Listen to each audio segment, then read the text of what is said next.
If anyone knows who KT is, they would believe you. 100%. I'm not gonna lie, the fact we have a doctor in the house makes me feel a lot better. Oh yeah. With some of these games. In fact, I think that he's probably hired by the KT fan group in order to make sure that everyone is safe. That would make a lot of sense. Because otherwise we would have a lot of cardiac arrest. I'm just starting to wonder, is one doctor enough? Yeah, that's exactly right. And we actually did single out one of the doctors, but I think there's one per row. Oh. Just to make sure that everyone is taken care of. That's very good. Good news. This is just an assumption. Of course, I don't have any official information, but I think that it does make a lot of sense. So, jungle is all banned once again. This is exactly the same bans that we saw in game number 1. And is Susan going to be once again taken away? Because that would be mirrored as far as these bans are concerned. The thing is, if you ban Nasus here, it's probably just the Azir first pick again. So it'll be interesting to see what they opt to do in this situation. They're taking as much time as they can, and it will just be the Nasus. Then I think T1 just lock the Azir. Yeah. I think when Azir is strong, Faker will just do this. We've seen this in the past like year and a half happen a lot where it's like, okay, well Azir's open, we'll just stick him on it. Consistently high priority. So now, over the side of KT, I think why don't you just lock Smolder center and just say your move? They haven't really been leaning towards the center. They've been going this for Nexus Sedge consistently. But there is the threat of that Olaf. But to be fair, last time the Olaf was picked in second rotation, they will let it through the second rotation. My question for T1 is, how heavily do you prioritize the Lilia? Or do you just take center Olaf right now? Yeah. The Olaf did great in the top lane matchup against the Renekton. If you leave it to second rotation, it's going to ban 100%. The Aatrox didn't fit the bill. If you're going to make the center thing work, I think Olaf center here would be good. But they want to prioritize the Lilia for Ona, and they will lean on that instead. So the question is, do they still go for the center knowing that the Olaf is off the cards? The answer is probably, but we'll have to see what they can come up with as a solution to the lack of that. So Lilia is going to be locked in, and then, I mean, if we're just following game 1 to the letter, it is just going to be center locked in, and then we move over to a Smolder pick. And I think that's actually kind of likely to happen. I think if you drop the center, you're in a little bit of trouble, but instead it's going to be the Olaf, and that will be locked in just to make sure that Zeus can once again get that matchup towards the top side of the map. Yeah, because he was doing well in the top matchups. They want to secure that. I don't like the Vigar, because I think Vigar, it's a good pick into Azir. Do you know what it's not a good pick into? Olaf. Yeah. I was just thinking, I'm like, why would you pivot to that? Of all things. But now, the problem is, you've got the Olaf shirt, good matchup for Zeus, but that center is going to get banned, so you won't have that pairing that made the Olaf so obnoxious that's sustaining those fights. We'll have to see what T1 cooks up for the bot lane, finally being pushed away from the center. They're going to ban Kalista here. I think that it has to be Kalista Ziggs, right? Otherwise, I think it's just a Ziggs lock-in again, and then Beryl gets to counterpick for support, and he's very happy to do that.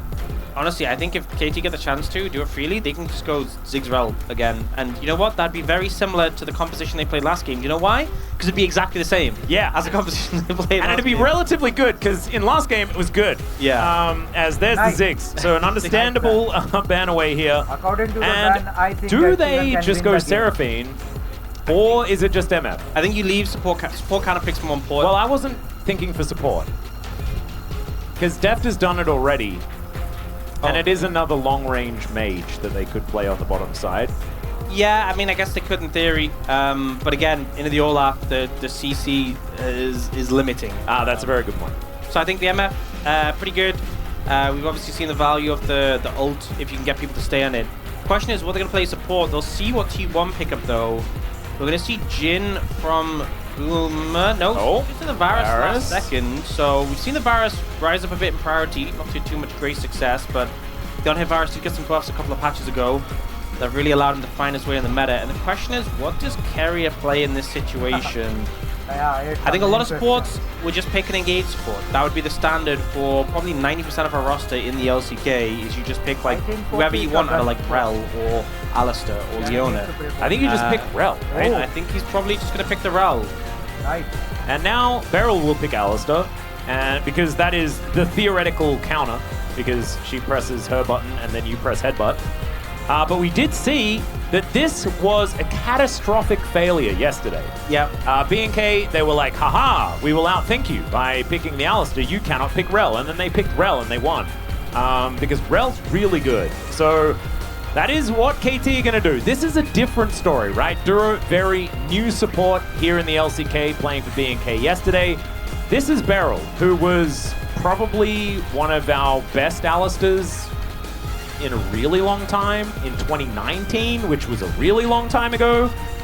And he has a lot of practice on this champion. Can certainly set up for a lot of these big team fights to allow BDD and Def to do as much damage as they would like. A lot of physical damage here on the side of KT, but when you have true damage, it doesn't really matter. Yeah, and Smolder also does quite a lot of mixed damage as well. It is obviously more physical, but still does a decent amount of magic as well. Make It Rain is magic damage as well, I'm pretty sure. True, it is. So there you go. Too significant. Hey, how dare you? Now. How dare you? But yeah, I mean, I think this is the most standard compositions we've seen so far from these teams. A lot of it's going to come down to execution. I do think that BDD on the Smolder again is a bit worrying. He's been such a threat on that pick. It's Swift to support Swiss. He's Swiss coming in to support T1. Wow. I actually got very confused. I was like, Swift? Because I didn't assume that he was going to be just hanging out here in LoL Park. That's a long way to come. So welcome. Hope you have a good time. And let's hope that your team wins for you. On the other side of things, KT, they've got another draft that looks very similar to their other ones. And we'll see whether it's going to work out this time around as we get ready to jump onto the Rift. Whoever wins here is going to be going to match point. See who it's going to be.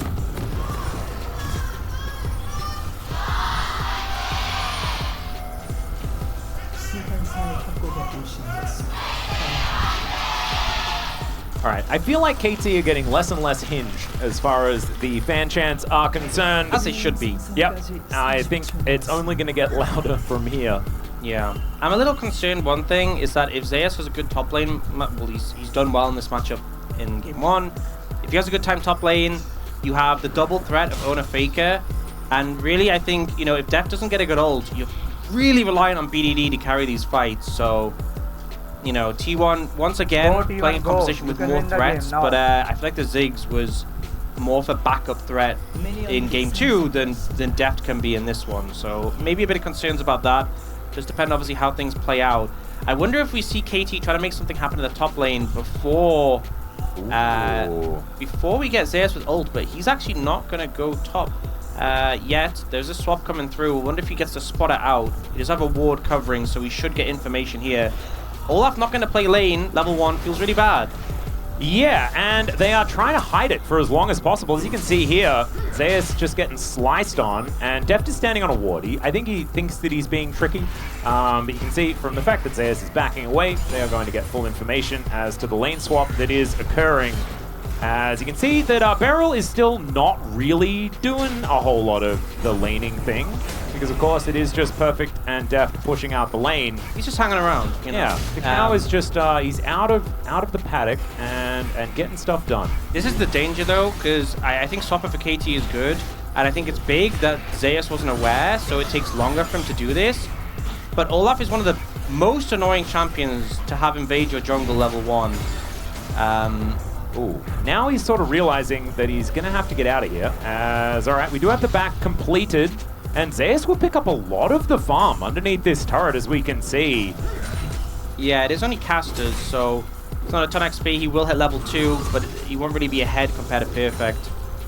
But normal lane's returning pretty quick overall. And, you know, we've seen short swaps since MSI, since the fortification changes. This is probably like the shortest swap we've seen. Yeah. Like a brief little visit to top lane for Deft and Beryl. This must be really annoying for Gumayusi. Look at these minions. They're still alive, and they're on 0 health. Deft should be able to get a whole bunch of them when he could have otherwise been denied. Yep, the XP a big thing as well. Even if he's not able to get the gold from all of them, just getting the XP is massive. Owner is going to push in aggressively here. He knows he has Prio in the bot lane, and a big wave stacked up, so he knows he can't really be challenged here. Yeah, you can see that Piotrek is moving on over, but like you were saying, Deft and Beryl sort of tied down right now. Ward goes in, Piotrek going to be spotted as there is the smite. Owner going to be able to secure it. And the Gromp now going to be considered here by Pioshik. No bowling ball to connect as Gumiushi Carrier are going to continue to be frustrating. There's no real lead to be picked up from either side. We've seen in our first couple of games that the action sort of starts relatively early, especially in game number 2, as that is going to be Pioshik locking it down. No piercing arrow to steal that one there. Gumiushi just getting his eye in for things to come. Yeah, that would have been a tilter. You know, it's not even about the impact in the game. That's a hard one to shake off if it does happen. KT trying to have some presence here and force T1 away, but Ona will turn up just to protect his bot lane and get them back in the lane. And Zeus not doing so hot in this matchup so far. Yeah, Perfect actually kind of having a bit of a renaissance here in this top lane. I think honestly the impact of the level 1 Olaf has into Renekton cannot be understated. Like, you can really zone him away, stack up the wave, harass him with axes, and just missing out on them. I think really hit Zeus. Obviously Renekton at level 3 gets a lot of power. Yeah, working out so far. You can see BDD doing exactly what he did in the first couple of games. And of course, this is the same matchup as game number 1. Faker in a little bit of trouble here in this lane. I think did manage to get the cannon. Yeah, might have to. That's what he's happy about, but looking for a recall, yeah. TP back in here. I think he's too low. We'll see though. We do see Ona just in the vicinity covering. I think he got a level up there, so he's not actually too bad. Not a great spot to be in. You know, when you're playing anything in a small that you don't want to be winning early, but especially when you prio this Azir, you really don't want to be falling behind. And with the Olaf going down as well, things aren't looking so hot for T1 in this game. Definitely a much better start here for KT, and I think we were not the only ones worried about what KT decided to do, right? Committing to this Renekton Sejuani anytime they could find it. But we're starting to see some of the value, as even though they haven't necessarily been paired up all that often, it's been extraordinarily valuable in both of these games. As there we go, Pioshik going to be able to lock it down, as Ona is not able to find Sejuani with the bowling ball. Look back and forth, a lot of just looking for any little camps to steal away. Still an edge for Ona, but Pioshik able to answer back does make a difference. Yep. And we see that swap coming in. We saw this from KT earlier in the series, and now it's T1 leading the charge. Sending their Varus up top lane. They really want to prioritize these grubs and will move their bot lane there to do so. And you can see that KT, they've just TP'd Perfect in top, so they don't have the members to contest this. It's 4v5. One thing to say, if they act now, it's an MF. She can get here pretty quickly as far as champions go. Yep. With a strut. But it's also Zeus without TP, so actually, sorry, it's a 4v4 still, and KT feeling confident on that. It's Perfect level 6. Yep, BDD also had control of the mid wave, so able to get here first. Oh, the steal!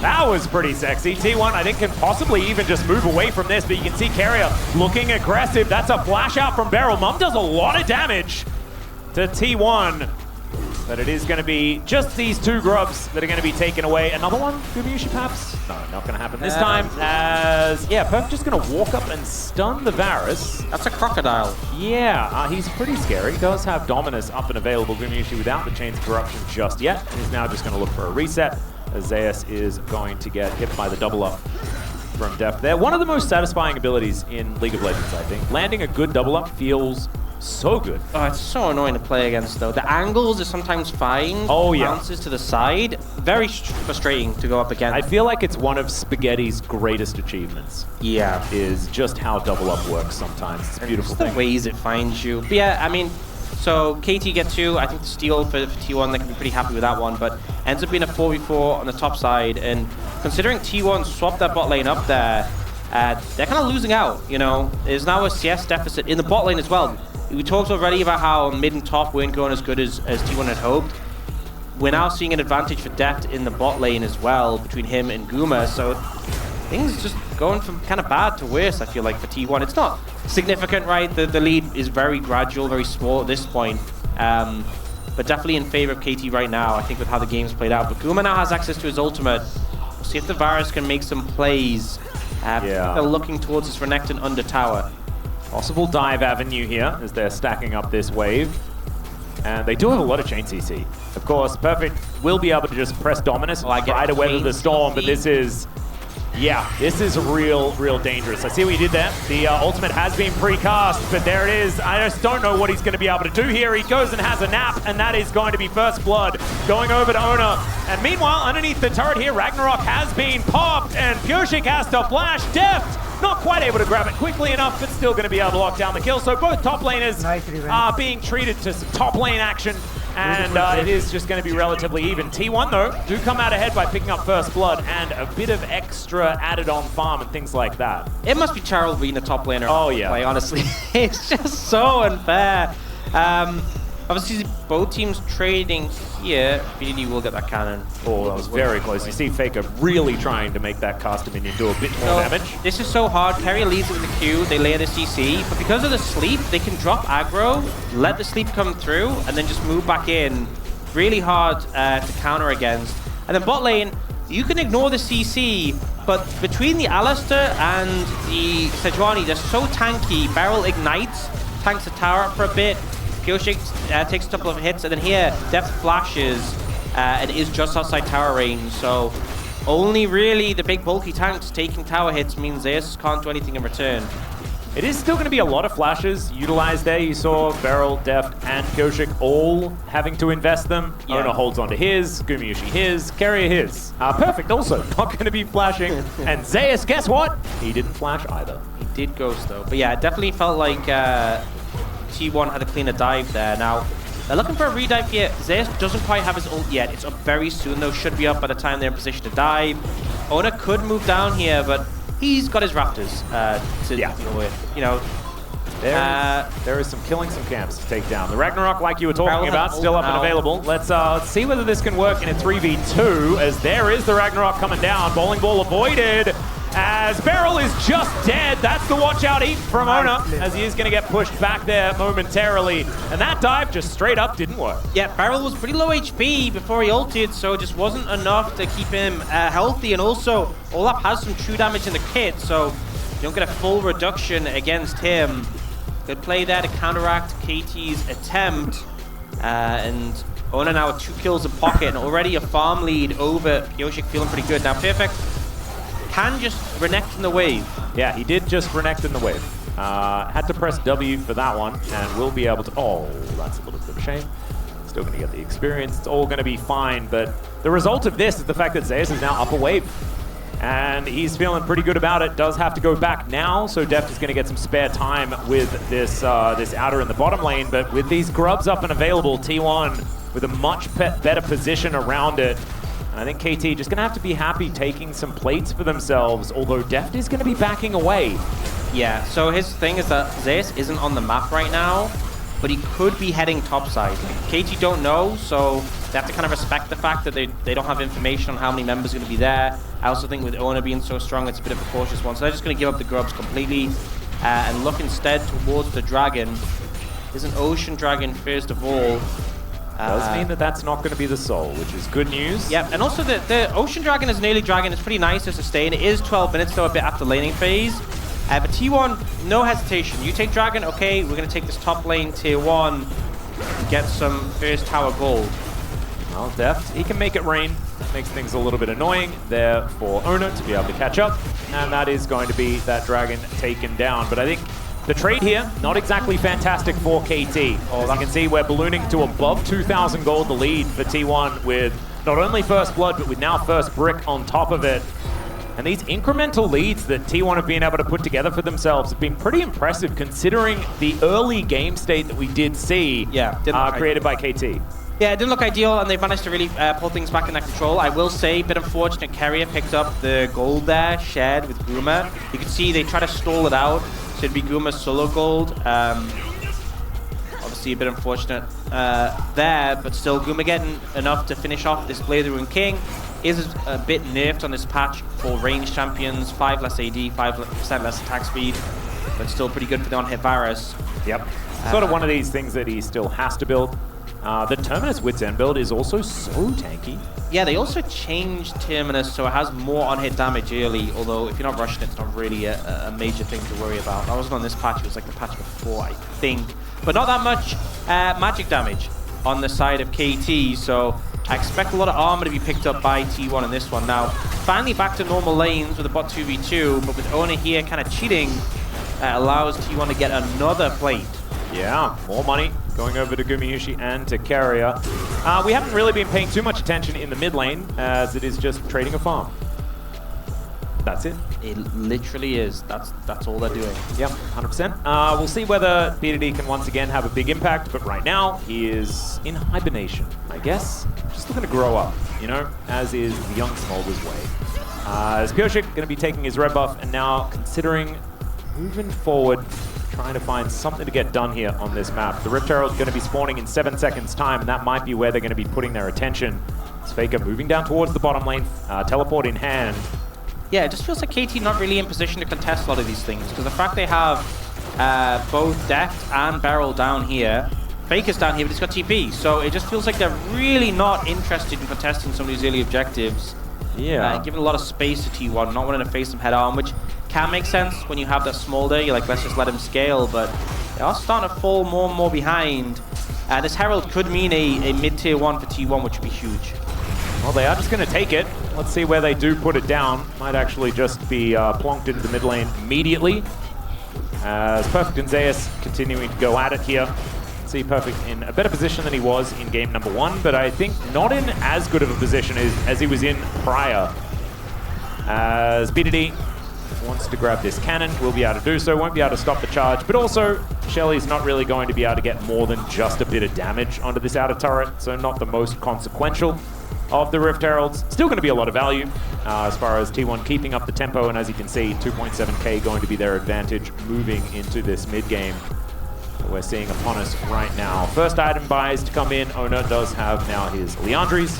Still looking for Zeus to complete his Stridebreaker, which is likely to come in relatively soon. And yeah, just feeling a little bit like we're calming down.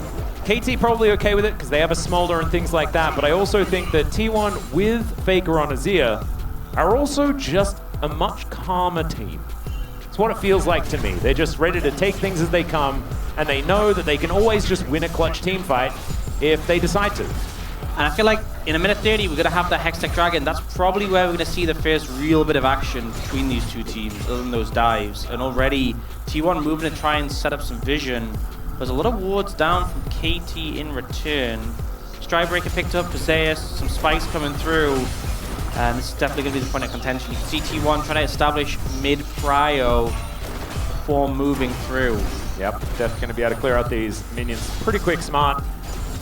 Faker down here, continuing to put on the pressure, and Ona always shadowing. Carrier always here. And T1 with a lot to just defend Faker in his position right now. There are a couple of schools of thought on T1 is what we've kind of discovered, and that is either leave Faker completely alone and be in position to punish elsewhere, or everyone just get ready for the global taunt to work. Yep, no half measures. It's all or nothing. Do you see BDD picking up the Triforce?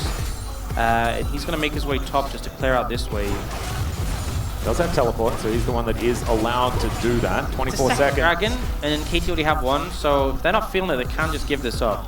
And we see actually Pioshik and Beryl moving up towards the top side of the map, so perhaps that might just be the game plan. Yeah. Just trade the dragons and one apiece, not really too much concern either way, whatever the soul is. Still going to be Faker taking a bottom out of turret as well, so that stacked onto everything is only going to continue to build T1's lead. Pioshik in this Herald hit. Not really doing a whole lot of anything at all. It's Perfect just down here to collect this wave as it comes down. And Faker and Ona just going to be sieging. KT just kind of milling about. It's not looking like they have too much of a plan of where to make an attack happen.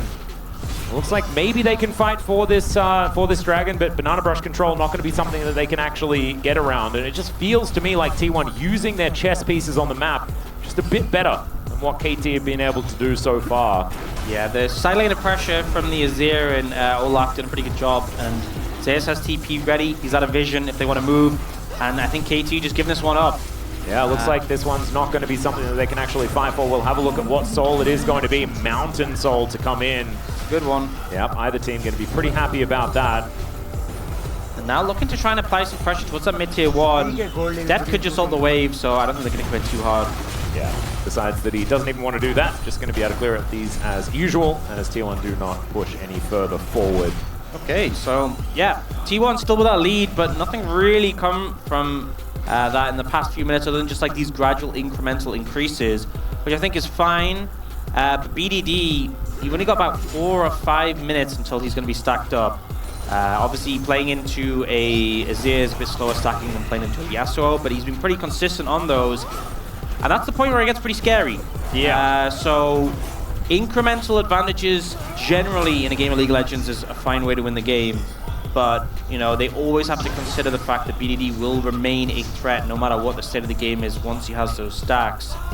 T1 starting to establish some control around Baron. This is often where, when T1 do want to push the pace of a game, Baron is where they look. It was also a very late first dragon, so Soul is so far away for either team. Yeah, no, it's kind of ridiculous, especially because they've traded dragons so far, so it needs to be 3 more of these elementals to be actually collected. But like you were saying, I mean, Baron is certainly on the cards, because not only do they have on-hit Varus with the Blade of the Ruined King, but they've got double Leandries. Like, this is a lot of Baron damage here from T1. They would like to go for it. Nice Pulverize going to connect, but Carrier just crashes down out of the way of it. And just testing the waters here, RKT haven't really seen just an honest 5v5 between these two squads. And I think that is what a lot of these, what both of these compositions are kind of built for. As far as getting that Wombo down, finding these engages, finding the angles, allowing Zeus to run amok, or allowing Def to find that big ulti as Flash has to come out here as the Dominus has been popped. Perfect. Going down so incredibly low. Teleports coming in from everyone as Ona kind of creep blocked, and that is going to be somehow BDD picking up that kill.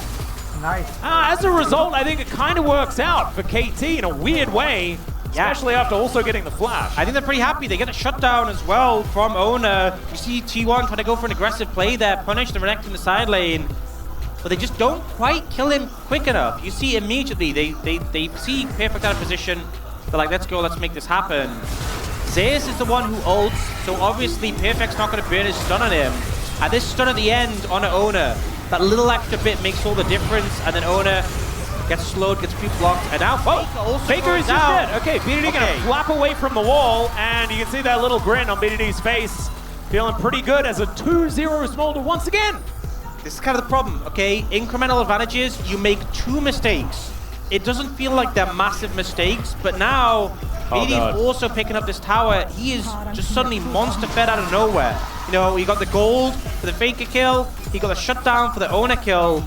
He is going to be a problem and has continued to be throughout the series, even the game they lost. Oh, unfortunately, caught backing there a little bit. Did have vision, but it was just not enough. And the pincer maneuver going to be able to take him down.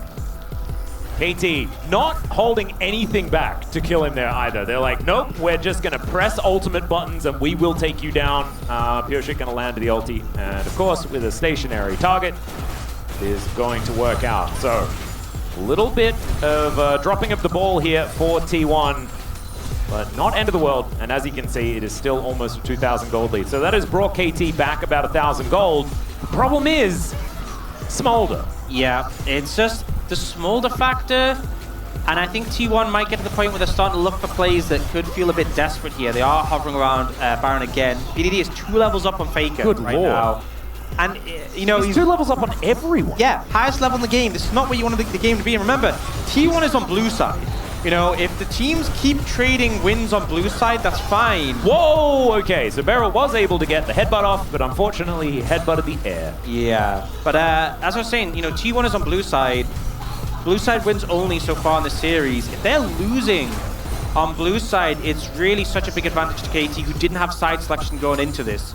Yeah. T1 can kind of be happy. Okay, blue side win, blue side win, blue side win. Do that for the whole series and T1 win the series. If KT win this game, suddenly that formula doesn't work anymore. It means that they will be guaranteed another blue side game, or maybe even another win on red, in theory.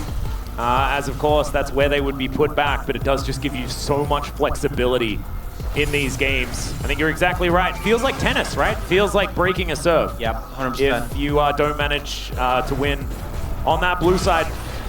I don't think it's necessarily quite that much. We've seen, you know, sides be very, very, you know, powerful in the past. 2-2-3 stacks, by the way, for BDD, and that's 2-2-5. He's got the bin now. That's exactly what you want coming into a dragon fight. Guma, Mom gets angry, and that is set up by a Make It Rain. Yeah, and they traded Guma's ult for Barrels. Obviously, losing the Alistar ult is a lot more vulnerable, but the Varus ult's pretty valuable in these 5v5s. Both teams just kind of playing an ARAM right now. The Dragon is up and available, but KT are like, no. We're not in a rush. I think that is the statement to really define this game. Yeah. This is the most This is the least approach. Yeah, it's the least rushed I've seen KT all year. Ever, really. It's actually just kind of nuts. The general franticness of this team just hasn't really existed today. Outside of, I guess, in game number 1, where it was just like both teams throwing each other at each other the entire time.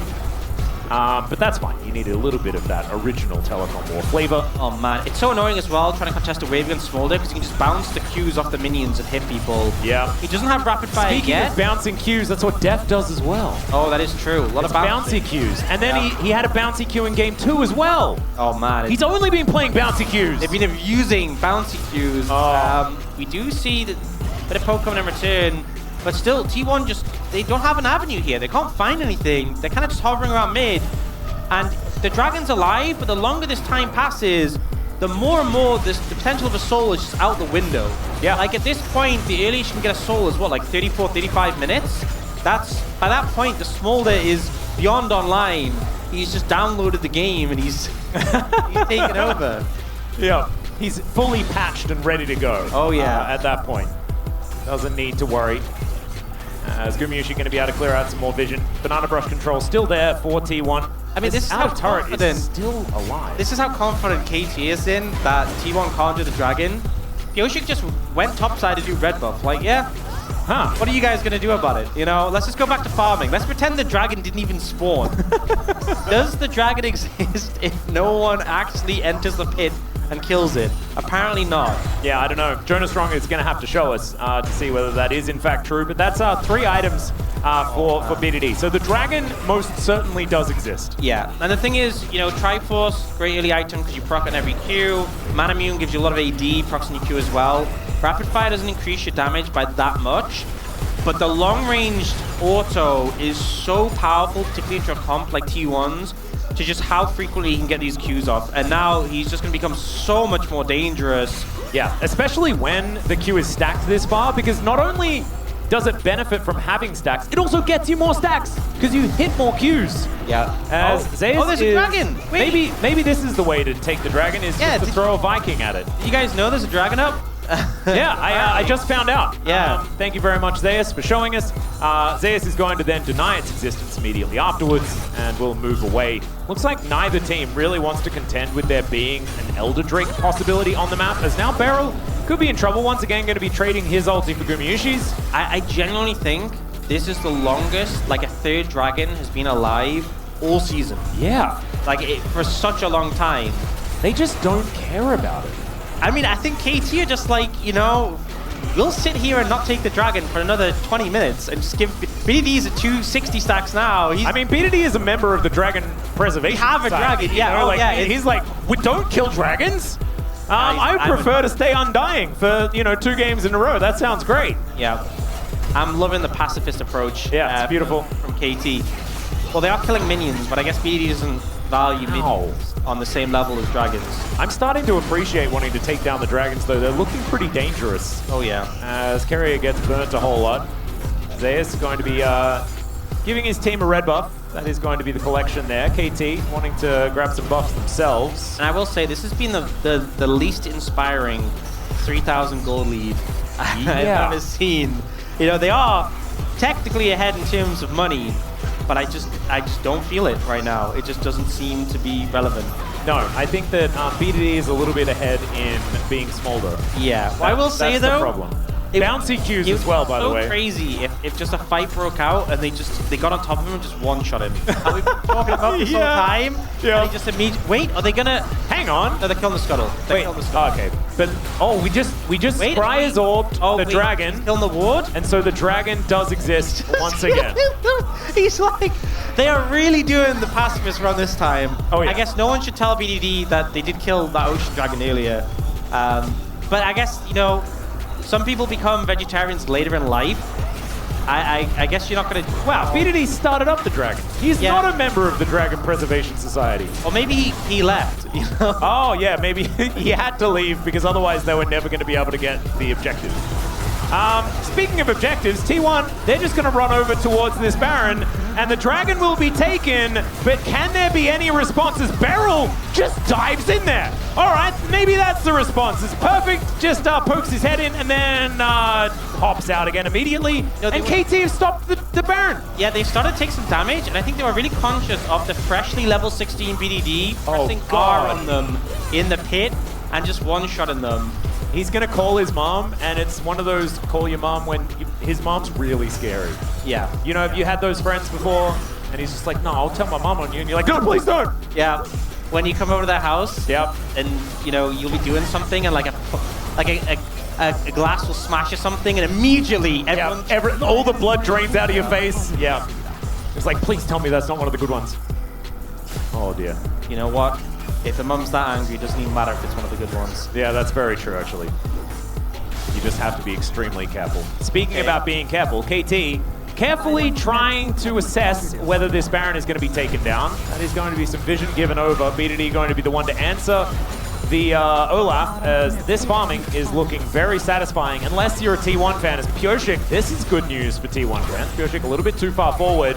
Owner running very, very quickly. The bowling ball not quite going to connect, but Pyoshik going to be sent packing here for now. I believe does have his warm-ups completed, so we'll be able to get that health back relatively soon. Oh, not quite, actually. So. Oh, doesn't actually have it built up. Man, been sitting on those components for a while. So they will get vision with the Make It Rain. Beryl actually has no wards and isn't able to recall. All right, he's going to have to flash to get himself out of the way. This one eats some honey fruit. Shattering Strike does not land, but Ona will be able to put him to sleep. Throws down the ulti, but had no health to back it up, and is still just able to walk it off. Never mind. Yeah, he just lives, I guess. Those hooves were made for walking. As now, Pyoshik looking for a bit of an angle. T1, I think they found it, though, as Chains of Corruption going to have to be flashed. But that's not even the main thing. They have so much control around this Baron area as Beryl running back, hoofing it as fast as he can. Okay, but Death can get vision with Make It Rain. That's all they have right now. They just have to go for it. Yeah, they're going to have to try and find an angle. Here's the Magnet Storm looking to try and keep them out of the pit. And Pyoshik still gets in, but it's not going to be good enough. Look at this AoE damage, it's gigantic. But T1 are still just going to be able to get out of there with the purple buff in hand. It's a successful heist, but it still feels weirdly... You know, it worked. They got the Baron, but BDD is still so strong. It still doesn't feel like a true victory right now. They lose one member, they get away. They're going to lose a tower as well. I feel like we're going to get to the point where T1 has like a 10,000 gold lead, and they're inside KT's base, and we're still worried about the Smolder. Yeah, I don't think that worry's ever going to go away. It's a win for T1, right? They got the Baron. You can't complain about that. But it's on the knife's edge. And you look at this situation, it's a great ult from Carrier to keep Pyoshik out the pit, gets in too late, but he just gets deleted. And the rest of the team, I was thinking like BDD, imagine if he flashed Q someone if he was just in range, you'd kill like 4 people. Yep. So it really feels like they're kind of just hiding from the dragon at this point, which has kind of been what they've been doing all game, hiding the dragons. I think it's a very smart idea. The dragons are pretty scary. Speaking of which, 370 farm. That perfect timing for the observers, but the stacks, I mean, he must be at like, maybe like 350 at this point.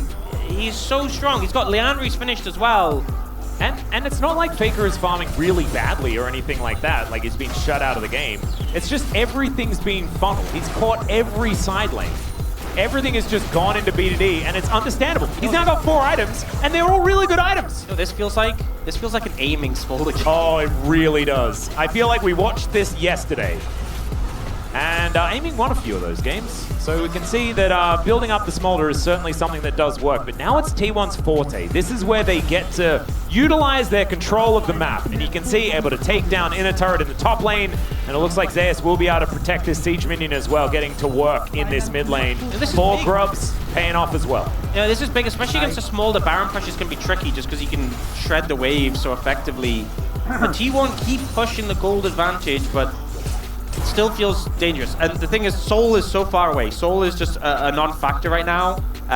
The dragon was delayed so much. Like, if T1 secure this dragon, then Soul's just not happening for the longest time. Nope. No Elder really to push the pace of the game, well, other than BDD. Ooh, okay, Ona is going to look for a little bit of aggression here as he prances forward. That is going to be the blue buff secured. Takes away from all of KT. As Beryl not going to get bold. And it is going to be a Gromp secured here. You know, this game is really just a test of how strong Smolder actually is. Can he carry from a 6k gold deficit? He's the fed one on the team. Everyone else is kind of just supporting cast. And it's like, there's been 7 kills this game. Somehow, there's a 6,000 gold lead. As T1, they've started up the dragon. Vision now given over to KT. As teleport to come in. Let's see what can happen here as the dragon does fly by, but it's just a little bit of damage onto Ona. They get the edge. Yoshik, they do manage to avoid the Chains of Corruption largely, but in goes Ona, he goes golden. Can they find the sleeps they're looking for? The flash out from BDD, but he's still gonna get taken down. And this is like what you were talking about, Orcs. Unfortunately, sometimes the little dragon just goes pop, and T1, they are just crushing KT with their wallets now. It's a little bit anticlimactic, but that is the way T1 are going to do it as they look to try and bring us to the next game with match point in hand. That's going to be the clean ace. And T1, I think, just marching up the mid lane. BDD, he's got a QSS in his inventory, just bought it now, but it's too late. Ends up getting CC'd, ends up going down, and that Smolder, who felt like such a threat, goes down with a whimper. T1, the incremental advantage is apparently we're enough to win them this game. They're going to make a little bit more proactive play there on the side of KT. I was praising them for their patience, but sometimes